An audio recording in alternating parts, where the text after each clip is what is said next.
자, 오늘 우리에게 주시는 하나님의 말씀은 시편 27편 8절입니다. 시편 27편 8절. 제가 가진 성경으로 821쪽. 시편 27편 8절. 시편 27편 8절. 자, 전부 찾으셨으면 우리 한 목소리로 같이 읽겠습니다. 너희는 내 얼굴을 찾으라 하실 때 내가 마음으로 주께 말하되 여호와여 내가 주의 얼굴을 찾으리이다 하였나이다. 아멘. 말씀처럼 늘 주님 앞에 나가는 우리 모두가 되기를 소망합니다. 자, 오늘은 제가 책을 한 권 소개하려고 합니다. 몇 년 전에 제가 읽었던 책인데 바로 이 책이에요. 네, 이 책. 책이 참 예쁘게 돼 있죠. 이 한 일러스트 작가가 펴낸 그림 묵상집입니다. 그림 묵상집. 하나님 오늘은 어떠셨나요? 이란 제목의 책이에요. 제목도 참 재밌어요. 하나님 오늘은 어떠셨나요? 이 신앙 에세이라고 말했었죠. 신앙 에세이. 이 글도 참 따뜻해요. 그리고 그림도 아기자기하게 예쁘게 구성되어 있어서 이 부담 없이 참 읽을 수 있는 책인 것 같아요. 이 안에 보면 전부 이렇게 그림이 아주 예쁘게 이렇게 되어 있어요. 그래서 머리 복잡할 때 잠깐 읽기에는 상당히 좋은 책 같아요. 무엇보다 이 저자는 이 그림과 이 짧은 글을 통해서 하나님 아버지의 사랑과 마음을 전하고 있습니다. 제가 전에 섬기던 교회에서도 이 책을 가지고 성도들에게 강의한 적이 좀 있어요. 그때 이제 성도들의 반응도 좀 괜찮았어요. 그리고 중간중간 책의 내용에 대해서 서로 이제 의견들로 나오고 또 뭐 질문할 거 있으면 질문도 하고 그래서 참 유익한 시간을 가졌던 걸로 기억하고 있습니다. 우리 지난 몇 주 동안은 배영원 목사님 그 강의 들었잖아요. 그죠? 네. 참 유익하고 아주 좋은 말씀이었죠. 근데 오늘은 조금 이제 그때하고 분위기를 좀 바꿔서 부담 없이 편안하게 이 책을 읽으면서 같이 좀 살펴보려고 합니다. 이 책 안에는 모두 88개, 88개의 묵상이 담겨 있습니다. 오늘은 그 가운데 두 편을 한번 좀 여러분과 같이 나눠보면 좋겠어요. 네. 책 제목이 말하듯이 하나님 오늘은 어떠셨나요? 이 하나님 우리 아버지잖아요. 그게 멀리 계신 분이 아니에요. 바로 옆에 계신 분이에요. 항상 우리와 같이 하시는 분이에요. 그래서 하나님 앞에 그냥 말 건네듯이 하나님 오늘 어떠셨어요? 이런 개념으로 하나님의 마음과 사랑을 좀 나누는 그런 책이라고 할 수 있습니다. 혹시 진행하다가 좀 궁금하다 그러면 질문하셔도 돼요. 오늘은 뭐 설교 말씀이 아니고 같이 그냥 얘기를 나누는 그런 집사님 괜찮습니다. 이따가 혹시 궁금한 것을 얘기하셔도 되고 나는 저거 이런 것 같은데 뭐 발언할 게 있으면 의견도 얘기하셔도 좋을 것 같아요.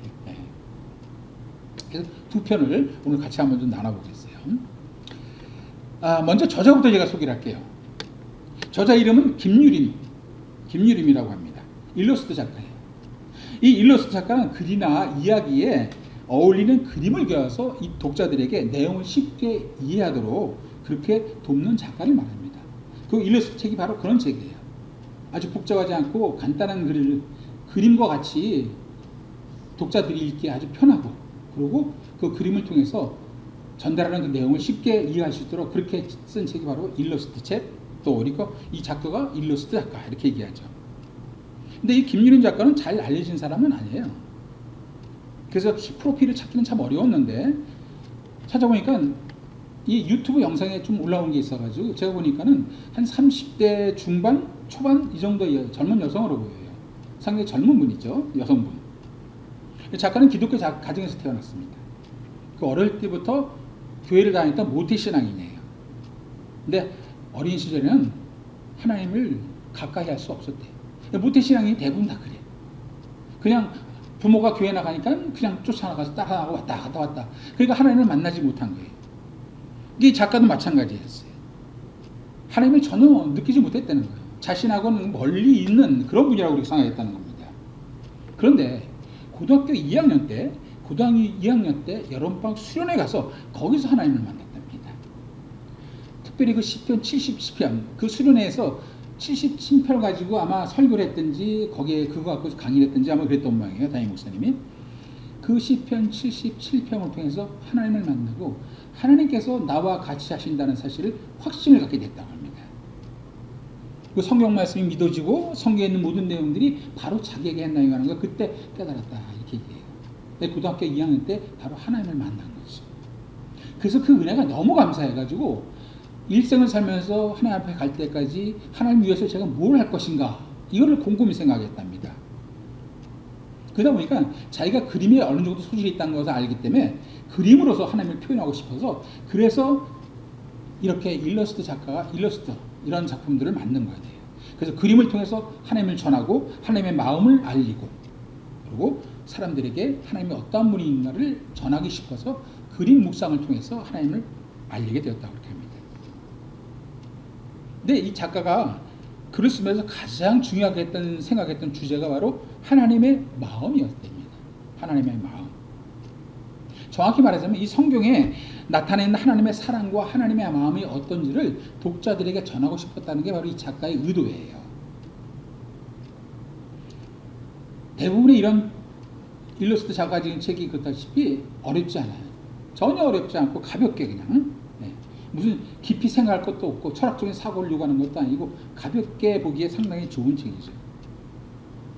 그러면서 이 책 가운데 작가가 요구하듯이 아버지의 마음이 하나님의 마음이 어떠한지 하나님의 사랑이 어떠한지를 깨달을 수 있게 쉽게 그림과 함께 글도 짧게 아주 간단히 그리고 쉽게 그렇게 쓰여져 있습니다. 이 책은 모두 4파트로 나눠져 있어요. 첫 번째 파트는 보면은 아버지의 눈길이 머문 곳에 이렇게 되어 있어요. 이게 첫 번째 파트. 그리고 두 번째 파트는 내 마음을 두고 그리고 세 번째 파트가 일상을 살아내면서 그리고 마지막 네 번째가 아버지의 마음을 배우다. 여기서 아버지 말하는 건 하나님이잖아요. 그죠? 하나님의 마음을 배우다. 이렇게 네 부분으로 남겨져 있습니다. 그 속에 저자가 의도한 대로 짧지만은 이 글을 살펴보면서 하나님의 마음이 어떤지 거기에 초점을 맞추고 같이 얘기를 나눴으면 좋을 것 같아요. 이 세상에서 하나님의 사랑을 가장 잘 보여주는 사랑이 바로 부모의 사랑이라고 하잖아요. 부모의 사랑이 하나님의 사랑을 가장 많이 닮았다. 그렇게 얘기하죠. 근데 요즘은 또 그렇지도 않은 것 같아요. 세상이 완전히 험악해져 가지고 옛날에는 자녀가 부모한테 해코지했는데 이제는 부모가 자녀를 이거 얘기하기도 좀 그래요. 그죠? 세상이 완전히 변해버렸어요. 어떻게 자기 하나 아는 자식을 그렇게 뉴스에 많이 나오잖아요. 세상이 완전히 변했습니다. 그래도 어쨌건 간에 그러한 부모들은 제껴놓고 정상대로라면은 부모의 마음이 하나님의 마음을 가장 잘 닮았다고 그렇게 얘기하고 있죠. 자녀가 아프면은 부모가 대신 아파주기 원하잖아요. 그게 부모 마음이잖아요. 그런데 부모는 그런데 그럼 자녀들은 부모에 대해서 어떤 마음을 가지고 있을까요? 부모의 사랑은 그렇대. 자녀의 사랑은 우리말에 내리의 사랑은 있어도 치사는 없다고 집사님 잘 아시죠? 그런 말이 있잖아요. 내리 사랑은 있는데 치 사랑은 없대. 부모가 자녀를 사랑하는 만큼 자녀는 부모를 사랑 안 한다는 거예요. 9개월이죠? 9달 동안 배에 이렇게 임신해 있는 게 그죠? 9개월간 임신했다가 태어나서 또 걷고 말하고 자라는 모든 과정에서 부모들이 얼마나 마음고생합니까? 혹여 다칠까? 혹여 넘어질까? 마음고생 다 해서 키워놓으면 자식 뭐랍니까? 마치 저 혼자 자라서 큰 것처럼 그렇게 생각하는 게 바로 자녀예요. 그게 바로 자식이라고. 그래서 뭐라고 말합니까? 너도 네 새끼 낳아봐. 자식을 낳아봐서 키워봐야지 부모가 마음이 어떤지 그걸 알 수 있다는 거예요. 이게 참 틀린 말이 하나도 없는 것 같아요. 저도 마찬가지예요. 저희 부모님이 저를 키울 때 얼마나 애썼는지 저 몰라. 근데 내 새끼 키워보니까는 그렇구나 이걸 알겠더라고. 근데 그거 느끼고 깨닫고 난 다음에 부모를 찾으면 이제는 내 자리 내 옆에 안 계시지. 벌써 떠나신 거예요. 떠나셨어요. 몇 년 전에요. 영국 문화협회에서 영국 문화협회가 세계 100여 개 나라 가운데 약 4만 명을 대상으로 해가지고 흥미로운 조사를 했답니다. 이 조사가 뭐냐면은 세상에서 가장 아름다운 단어가 무엇인가? 가장 아름다운 단어가 무엇인가? 이걸 놓고 4만 명을 대상으로 140개국 4만 명 대상으로 조사를 했답니다. 집사님, 단어 중에 어느 게 가장 아름다운 단어 같아요? 어떤 게? 맞습니다. 가장 아름다운 단어가 엄마랍니다. 엄마가 1위에 올랐대요.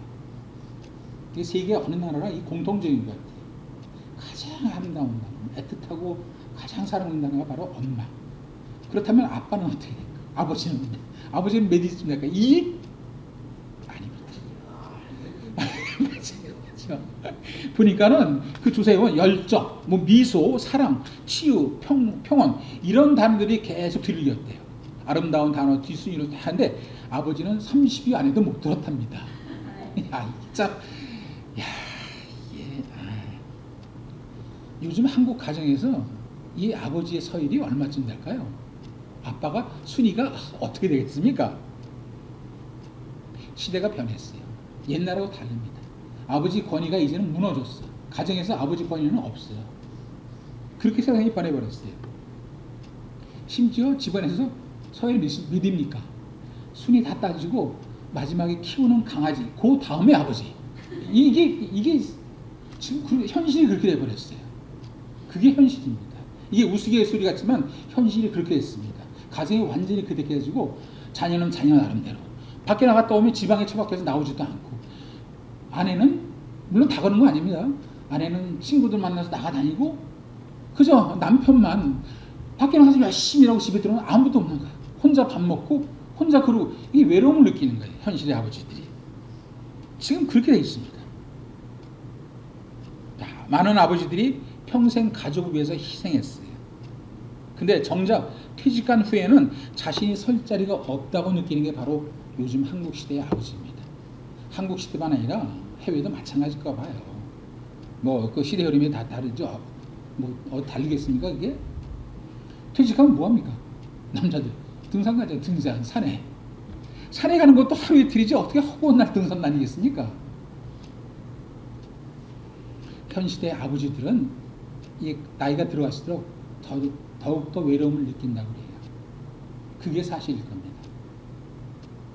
그게 바로 현실인 거예요. 자, 그렇다면요, 육신의 아버지, 현실의 아버지들이 그렇다면 우리 영적 아버지 하나님은 어떨까요? 영적 아버지 하나님은 어떨까요? 물론 하나님은 인간처럼 외로움을 느끼시진 않아. 육체의 육신하고는 다르니까. 그러나 성경을 보면요, 하나님께서 자녀들의 불순종과 자녀들의 무관심에 아주 근심한다고 되어 있습니다. 아주 안타까워하신다는 거예요. 마음 아파하시는 것이 여러 곳에 성경에 나와 있습니다. 하나님도 자녀들이 무관심하고 자녀들이 불순종하는데 너무 마음이 아파하시는 거예요. 자, 오늘 하나님은 어떤 마음으로 우리를 바라보고 계실까? 또 우리는 오늘 하나님께 기쁨을 드리는 자녀인가? 이런 걸 한번 생각해 봐야 돼요. 이러한 질문을 던지면서 작가는 하나님, 오늘 하루는 어떠셨나요? 라면서 하나님께 조용히 말을 건네고 있는 거예요. 우리 같이 살펴볼 첫 번째 말씀은 듣는 마음입니다. 듣는 마음. 듣는 마음. 글자가 잘 보이나요? 보이시죠? 네. 제가 한번 읽어볼게요. 하나님, 오늘 당신은 어떠셨나요? 매번 내 얘기뿐이었습니다. 우리 대화에서는 말이죠. 도와달라는 말, 힘든다는 말, 때로는 감사하다는 말까지 반복되는 기도 내용에도 또 그 얘기냐고 하지 않으시고 항상 들어주시는 분은 하나님이시죠. 들어드리고 싶었습니다. 그분의 마음을, 어떤 생각을 하시는지를, 나를 인격적으로 대해주시는 그분, 나를 사랑해 주시는 그분의 마음을. 이게 누굽니까? 하나님이죠. 하나님의 마음을 오늘은 하나님 앞에 나아가 머물러 하나님의 이야기를 들려드리고 싶습니다. 들어드리고 싶습니다. 여러분, 이게 내용이 마음에 와 닿습니까? 항상 하나님 앞에 나와서 우리 말만 주작딱 그렇죠? 하나님은 근데 하나님도 말하고 싶으신 거. 자녀들이 앞에 와 있으면 자녀들이 얘기하는 거에 따라서 나도 너한테 말하고 싶어. 예, 하나님 말도 하고 싶으신 거예요. 자녀에게 하나님의 마음이 어떤지 알려주고 싶은데. 근데 자녀들은 와서 탁 막아놓고 내 것만 주변에 항상 푹 떠드는 거예요. 오늘 작가 그래서 얘기하는 거예요. 오늘은 그분 앞에 머물러 그분의 이야기를 들어드리고 싶습니다. 하나님의 여러 속성 가운데 하나님을 가장 잘 나타내는 표현이 있다면 그것은 바로 뭡니까? 사랑. 그죠? 사랑일 거예요. 요한일서 4장 16절 이렇게 말합니다. 하나님이 우리를 사랑하시는 사랑을 우리가 알고 믿었노니 하나님은 사랑이시라. 사랑 안에 거하는 자는 하나님 안에 거하고 하나님도 그의 안에 거하시느니라. 아멘. 자, 성경은요 하나님의 사랑을 가지고 계신다 이렇게 말하지 않습니다. 대신에 뭐라고 합니까? 하나님은 사랑이시라 이렇게 얘기하는 거예요. 사람을 창조하신 것도 사랑 때문이었고 독생자 예수 그리스도 이 땅에 보내신 것도 사랑 때문이었습니다. 또 예수님께서 십자가를 지신 것도 우리를 향한 하나님의 사랑 때문이었던 겁니다. 그래서 사랑을 떠나서는 하나님을 온전히 이해할 수 없는 겁니다. 성경을 보면요 하나님께서는 언제나 자녀들에게 사랑을 베푸시는 분으로 나타납니다. 근데 우리가 반드시 알아야 할 것은 하나님 역시 자녀들과 사랑의 교제를 나누시기를 기뻐하신다는 사실이에요. 하나님이 먼 곳에 계신 그저 우리만 바라보고 계시는 분 이렇게 여기면 안 되는 거예요. 하나님도 우리와 사랑을 나누고 교제하기를 원하신다는 겁니다. 왜 그렇습니까? 우리 가정에서 부모하고 자녀들에게 이렇게 같이 교제하고 대화하면 참 좋잖아요. 하나님도 그러신 거예요. 왜요? 우리가 하나님의 형상을 닮아서 태어났기 때문에 하나님의 그 인격적인 품성도 다 그런 겁니다. 하나님도 같이 자녀들하고 같이 교제하기를 원하시는 겁니다. 그게 바로 하나님이에요. 제가 언젠가 거실에서 텔레비를 보고 있었습니다. 근데 딸내미 그 방문이 조금 열렸던 모양이에요. 딸아이가 친구하고 통화하는 소리가 들리더라고요.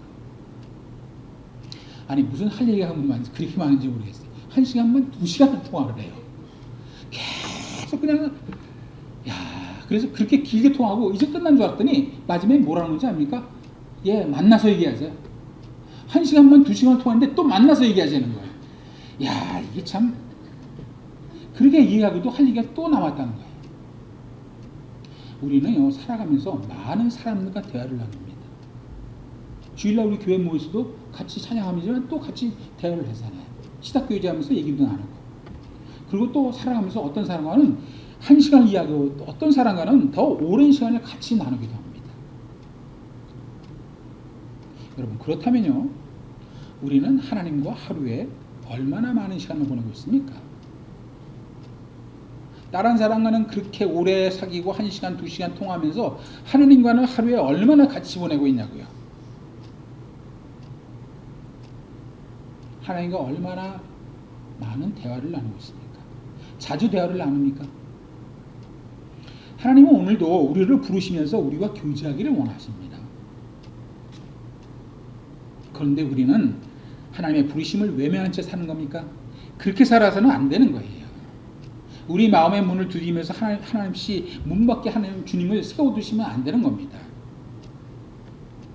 하나님은 우리가 어떠한 모습으로 하나님 앞에 나오든지 간에 우리를 거절하는 분이 아닙니다. 우리의 있는 모습 그대로를 받아주시는 분이 바로 하나님이에요. 그게 바로 하나님의 사랑인 겁니다.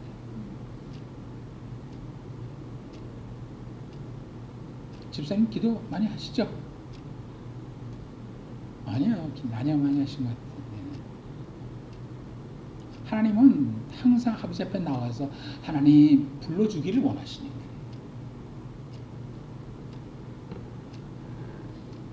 자, 그렇지만 하나님의 마음을 조금이라도 헤아릴 수 있다면 이제는 좀 더 성숙한 모습으로 하나님께 나가야 되지 않겠냐 이렇게 작가는 말합니다. 어린아이와 같은 그러한 믿음이 아니라 이제는 좀 더 성숙한 믿음으로 하나님 앞에 나가야 된다는 거예요. 책에는 이런 내용이 나옵니다. 보면은 반복되는 기도 내용에도 또 계획이라고 하지 않으시고 항상 들어주신 분은 하나님이셨죠. 우리는 항상 반복해서 아버지 앞에 얘기합니다. 내가 갖고 싶은 거, 내가 원하는 거 이루어질 때까지 계속 얘기합니다. 근데 하나님은 항상 들어주십니다. 항상. 야, 이제 그 얘기 그냥 그만해. 안 그러신다. 근데 가만히 생각해 보면요, 우리 기도는 대부분 다 우리 이야기만 합니다. 그죠? 하나님 이것 주세요. 저거 해주세요. 하나님 지금 문제가 생겼는데 이거 빨리 해결해 주셔야겠습니다.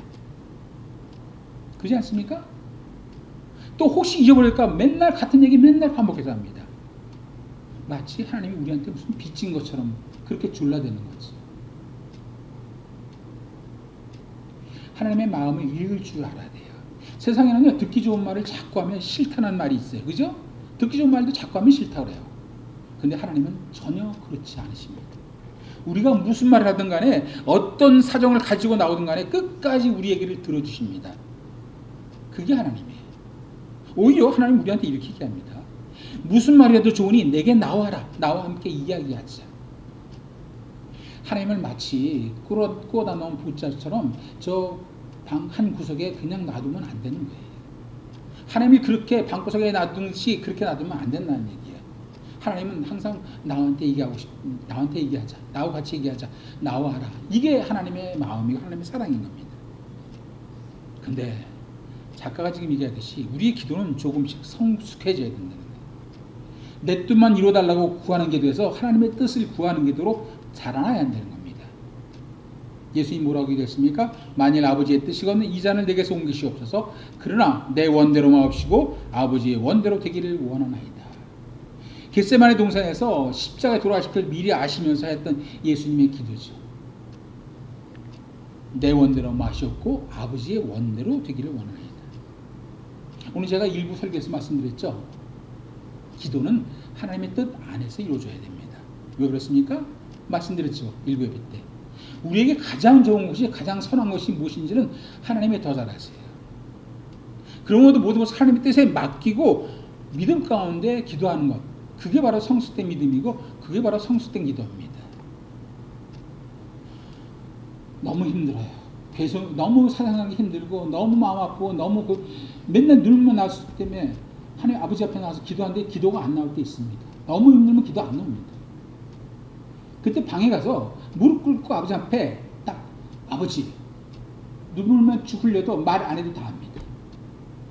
그게 하나님이에요. 그저 내 생각대로 주구장창 그냥 내가 하고 싶은 거 이것만 얘기해서는 안 된다는 거예요. 그건 성숙한 믿음이 아니라는 거예요. 이제는 성숙해져야 된다는 겁니다. 그래서 우리가 기도하고 제목 올리는 것도 다 하나님 뜻에 맡기는 거예요. 일부 예배 때 제가 설교드렸잖아요. 우리가 기도한 거 그대로 이루어지지 않을 수 있습니다. 아무 상관없어요. 하나님이 더 잘하시기 때문에 야 너는 그게 아니고 이거를 가져야 돼. 그거를 알아야 되는 겁니다.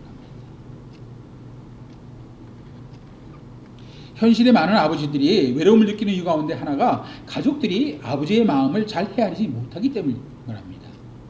자녀들이 그리고 아내가 남편의 마음을 아버지의 마음을 몰라주기 때문에 아버지가 전부 이렇게 외로움을 느낀다는 거예요. 마찬가지입니다. 우리 역시 하나님의 마음을 헤아리지 못한 채 내 필요만 구하고 있는 것은 아닌지 생각을 해봐야 됩니다. 다시 말해서 우리의 신앙은 하나님의 마음을 헤아릴 줄 아는 신앙으로 자라나가야 되는가 하는 겁니다. 여러분 진정한 관계는요 서로의 마음을 주고받을 때 더욱 깊어집니다. 하나님과의 관계도 마찬가지입니다. 기도는요 하나님께 내 얘기만 하는 시간이 아니라 하나님의 음성을 귀에 기울이는, 하나님의 음성에 귀를 기울이는, 하나님 뜻이 무엇인가, 하나님의 마음이 어떤가, 하나님 뭐라고 말씀합니까? 이 음성에 귀를 기울인 시간이기도 합니다. 나 혼자만 일방적으로 하는 게 아니라 하나님 뭐라고 하십니까? 내 얘기도 좀 들어봐. 그러시는 거예요. 하나님 음성에 또 귀 기울이는 시간, 그게 바로 기도예요. 같이 대화하는 게 기도입니다. 혼자만 하는 게 아니고. 그러므로 하나님의 마음을 안다는 것은 단순히 지식으로 하는 게 아닙니다. 하나님의 뜻을 마음에 품고 하나님의 마음을 닮아가는 것. 그것이 진정 하나님의 마음을 헤아리는 거예요. 하나님을 사랑한다, 하나님을 믿는다, 하나님을 안다 이래놓고 하나님이 말씀하는 것과는 전혀 다르게 산다. 이게 뭐 하나님이 아는 겁니까? 하나님 닮은 게 아니죠. 하나님 마음을 아는 게 아니에요. 가장 사랑하는 사람, 그 사람을 진짜 사랑한다고 그러고 그 마음을 안다 그러면은 그 사람의 말을 들어주는 겁니다. 그 사람이 막 얘기하는 걸 들어주고 그 사람 얘기에 따라주고 하나님 저 하나님 너무 사랑합니다. 근데 하나님 말대로 안 따라. 그게 무슨 사랑하는 겁니까? 아니지. 그래서 하나님의 마음을 품고 마음을 닮아가는 것. 그게 진정 하나님의 마음을 헤아릴 줄 아는 겁니다. 작가는 이렇게 고백합니다. 뭐라고 그럽니까? 오늘은 그분 앞에 머물러 그분의 이야기를 들어드리고 싶습니다. 이 작가는 많이 성숙한 거예요. 그러니까 하나님의 마음을 듣고 하나님의 어떠신지를 묵상하고 생각해 봤으면 좋겠다는 거지. 시편 24편 8절 우리가 조금 아까 읽은 말씀처럼 하나님께서는 내 얼굴을 찾으라고 말씀하시죠. 내 얼굴을 찾으라. 세상 아무리 바쁜 가운데 살아갈지라도 저녁에 집에 들어오면 저녁 시간에 조금이라도 시간을 내서 내 앞에 좀 와줘. 이게 하나님의 마음인 거예요. 오늘 시편 말씀처럼 늘 하나님 앞에 머물러서 하나님께 우리 마음을 고백하고 우리 역시 하나님의 음성에 귀 기울이는 신앙의 사람이 되기를 소망합니다. 집사님 충분히 이해가 되죠? 이해가 되시죠? 집사님 그래도 기도 많이 하시잖아. 교회 나가지고 기도 좀 하시고. 기도는요 잘하고 잘못하고가 없어. 지금 집사님 저하고 이렇게 얘기 나누시잖아요. 그죠? 이거 똑같은 거예요. 하나님하고 그때도 그냥 말 잘못해도 괜찮아. 여러분 기도하면요, 기도할 때 보면 어느 목사님 말 참 멋있게 잘하는 분이 있어. 그런 분 많아요. 그죠? 아주 유명한 목사님들 이런 분은 얼마나 기도를 멋있게 하는지 몰라. 말이 그거 불효할 거 없습니다. 아무 의미 없습니다. 내 마음을 닮아서 하는 기도, 그게 바로 온전한 기도, 하나님께서 기뻐하시는 기도가 바로 그거예요. 내 마음을 닮아서 기도하는 거. 아버지 저 말 잘 못해요. 괜찮습니다. 하나님 그거 다 괜찮다고 해요. 뭐라고 기도할지 멋있게 말하면 무슨 의미가 있습니까? 하나님 그거 아무 의미 없다고 그래요.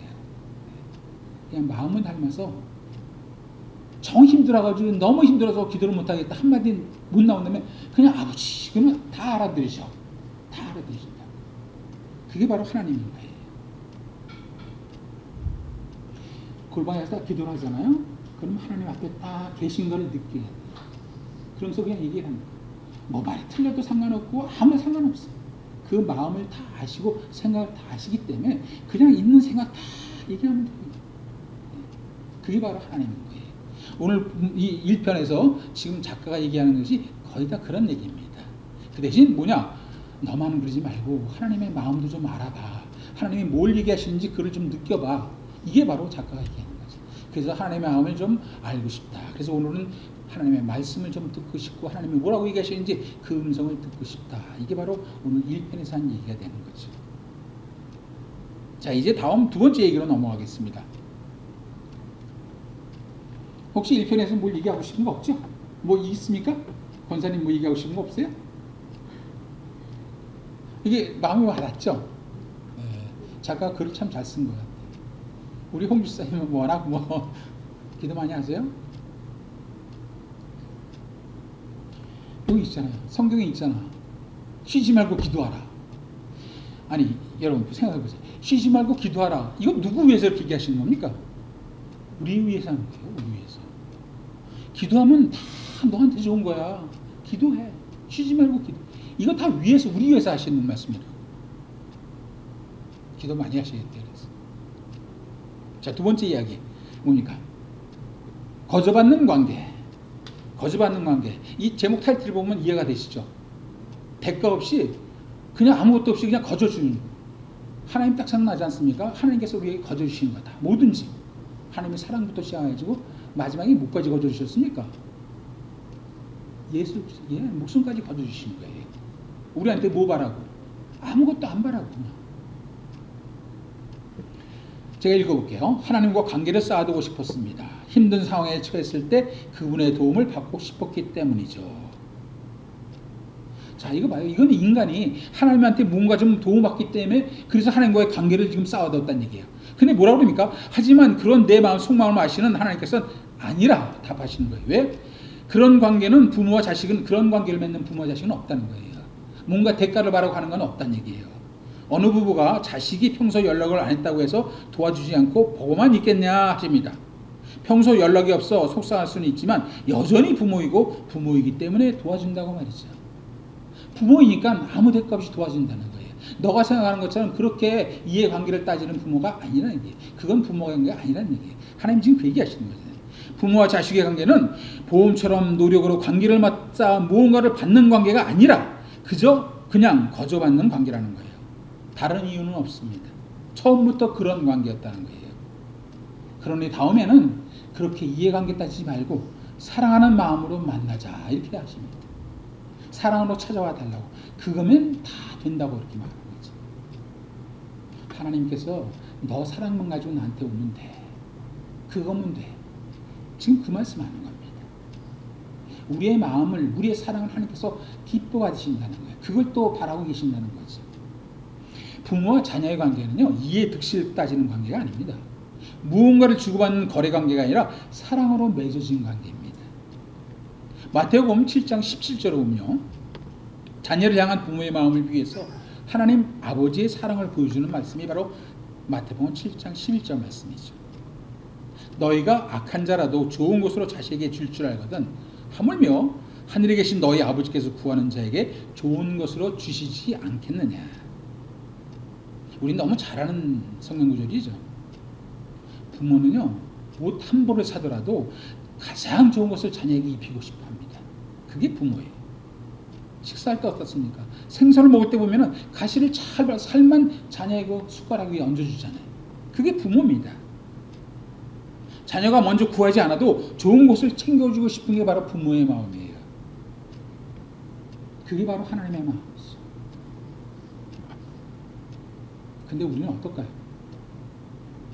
부모님께서 늘 베풀어 주셨기 때문에 그것을 너무 당연하게 여기고 살아온 거 아닙니까? 그저 당연한 거로.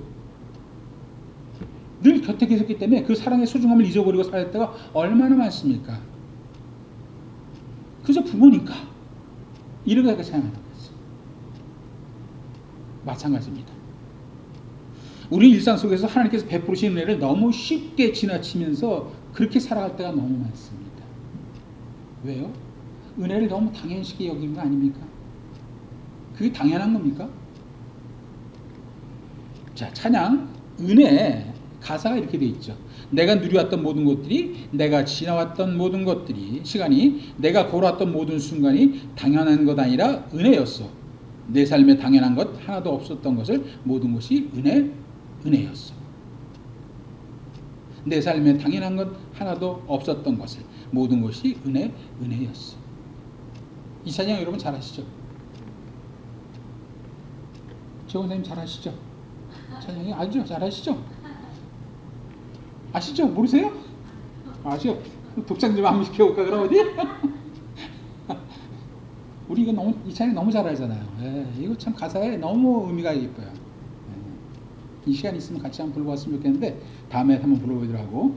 자, 우리는 하나님의 은혜 가운데 살아가면서 그게 너무 익숙해져 있는 것 같아요. 그냥 은혜 그려내니 하면서 당연한 것으로 여기고 그렇게 살아가지 않습니까? 그렇게 살아가는 것 같아요. 그래서 이 찬양이 그런 거 아닙니까? 당연한 거 하나도 없어. 그게 하나님의 은혜야.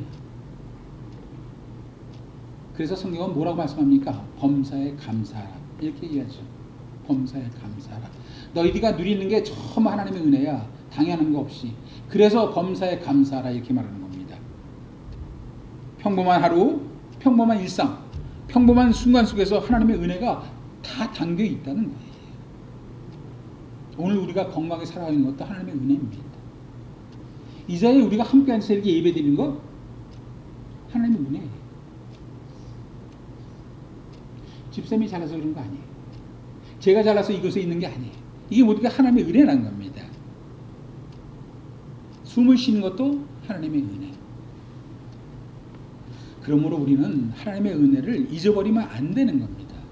그래서 늘 범사에 감사하라 이렇게 말씀하는 겁니다. 자, 그런 하나님과 우리는 아버지하고 자녀 관계죠. 아버지하고 자녀 관계입니다.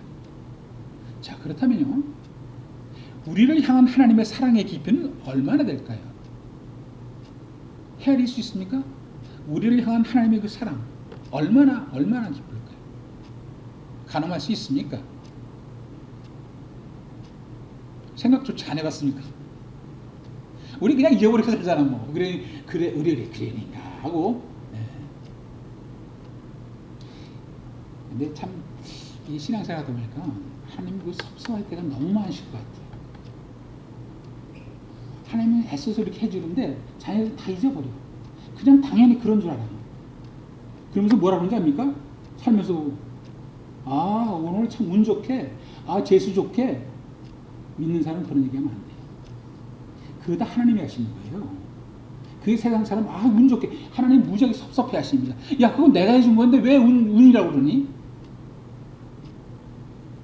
그거 내가 열심히 해서 생각해야지. 너 좋게 잘하려고 그렇게 했는데 너는 왜 그걸 재수라고 그래? 하나님 무지하게 섭섭해 하시는 거예요.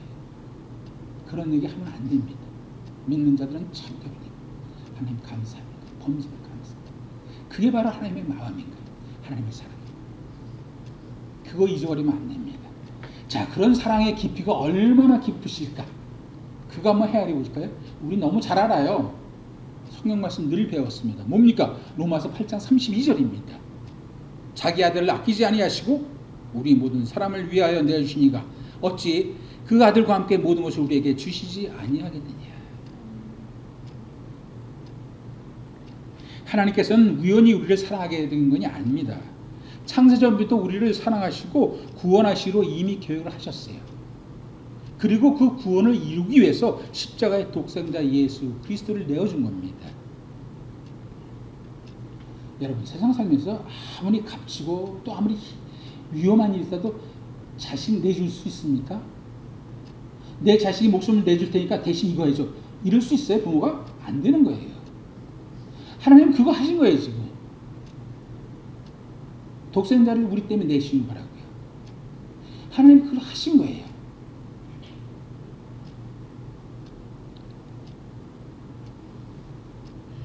자, 그렇다면요, 하나님의 그 사랑의 깊이를 이해할 수도 없고 다 해낼 수도 없는데 자녀된 우리가 할 수 있는 최선의 것이 뭘까요? 그럼 그렇게 우리는 사랑을 받았는데 우리는 그것을 위해서 뭐 할 게 뭐가 있습니까? 우리 뭘 해야 합니까? 최선의 것이 무엇입니까? 하나님은 아무것도 바라지 않습니다. 그냥 그 크신 사랑을 믿음으로 받아들이면 된다는 거예요. 그 사랑 안에 거하면 된다는 겁니다. 그 사랑에 감사하며 살아가면 된다는 겁니다. 그것만 바라시는 거예요. 그게 바로 하나님께서 기뻐하시는 자녀의 모습인 겁니다. 우리 보고, 야, 내가 독생자 예수 내줬는데 너를 그렇게 구했는데 너 나한테 100억 가져와, 10억 가져와. 안 그러신다고요. 아무것도 바라는 거 없어요. 네 자식 대신 나한테 받죠. 안 그러신다고요. 지금 뭘 원하십니까? 사랑으로, 그 사랑으로 하나님을 믿고 또 하나님의 사랑에 보답해서 아버지 하나님의 사랑에 거하고 하나님을 믿고 하나님께 감사하며 그것만 바라시는 거예요. 그것만. 그게 돈 들어갑니까? 그거 왜 못합니까? 그거 해야죠.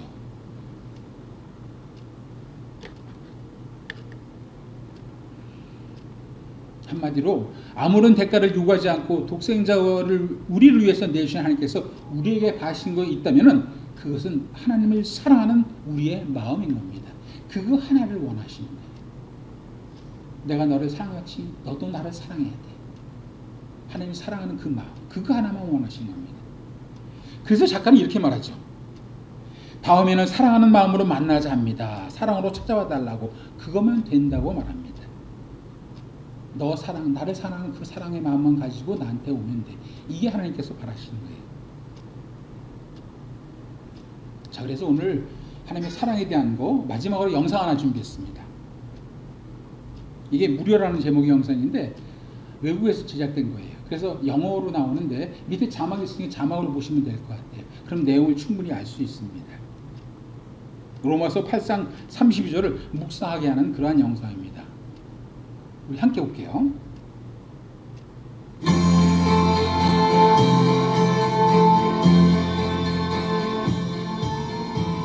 My little boy came up to me in the kitchen this evening while I was making dinner,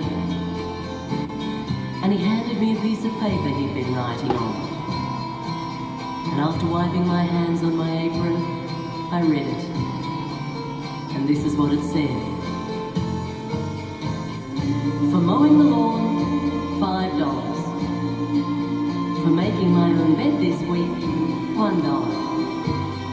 For going to the store, 50 cents. Playing with little brother while you went to the store, 25 cents. For $1. Getting a good report card, $5. And for raking the yard, $2. Total owed, $14.75. Well, I looked at him standing there expectantly, and 1,000 memories flashed through my mind. And so I picked up the pen, and turning the paper over, this is what I wrote. For the 9 months I carried you, growing inside me, no charge. For the nights I've sat up with you, doctored you, prayed for you, no charge. For the time and the tears that you cast through the years, there's no charge. When you add it all up, the cost of my love is no charge. For the nights filled with dread and the worries ahead, no charge. For advice and the knowledge and the cost of your college, no charge.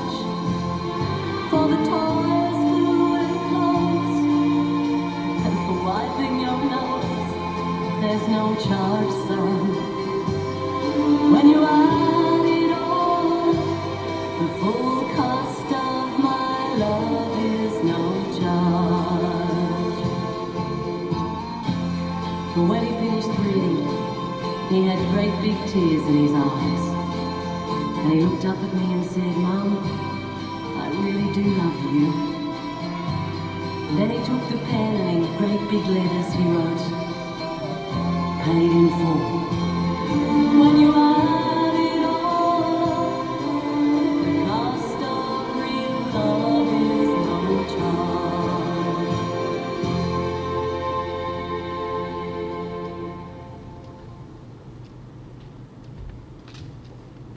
내용이 참 괜찮죠. 저게 부모고 저게 자식이에요. 자식은 그저 부모한테 뭐 했으니까 청구하고 구두 닦아줬으니까 얼마 내놔. 그게 자식입니다. 참 잘 만들었어요, 영상을. 그죠? 네. 자, 보세요. 그리스도 예수 안에 있는 성령으로 말미암아 하나님의 은혜로 값없이 그렇다 하심을 얻은 자 되었느니라. 하나님 말씀하십니다. 너를 살리기 위하여 내어준 나의 독생자 예수의 값 얼마입니까? 무료.